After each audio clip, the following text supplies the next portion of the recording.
গুরুত্বপূর্ণ সড়কটি অবরোধ করেছে?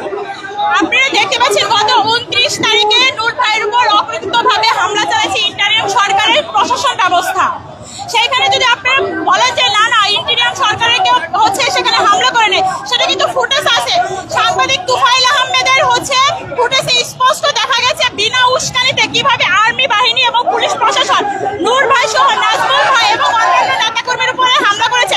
এই 5 দিনে এই ইন্টারিয়াম সরকার, এই স্বরাষ্ট্র উপদেষ্টা কোনো ধরনের বিচার করতে পারেনি। একজন হামলাকারীকেও তার শাস্তি নিশ্চিত করার জন্য কোনো ধরনের নোটিশ কিংবা কোনো পদত্যাগপত্র কিংবা কোনো ধরনের কারণ দর্শায়নি। এই গণঅভ্যুত্থানের পরে এই বাংলাদেশে যদি এই ধরনের হামলা হয় সেটা কি জন্য হয়েছে সেই বিষয়ে তারা কোনো ধরনের তদন্তও কিন্তু করেনি।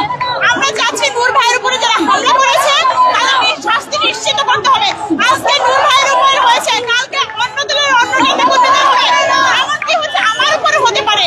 আমার উপরে যে হবে না তার কোনো গ্যারান্টি নেই। সেদিন দেখেছেন আমাদের অনেক নারী নেতার উপরে কিন্তু হামলা হয়েছে, তাও কিন্তু কোনো বিচার হয়নি। নারী নেতার উপরে হামলা করে পদ্ধতি দিয়ে সরকার দিয়ে দিয়েছে আইনি বাহিনীকে, প্রশাসনকে। নূর ভাইয়ের উপরে হামলা তো সুষ্ঠু বিচার না হবে আমাদের লাগাতার আন্দোলন চলতে থাকবে। সরকার বিচার বিভাগীয় তদন্ত কমিটি গঠন করেছে, আপনারা কি সেই কমিটিতে আস্থা রাখছেন?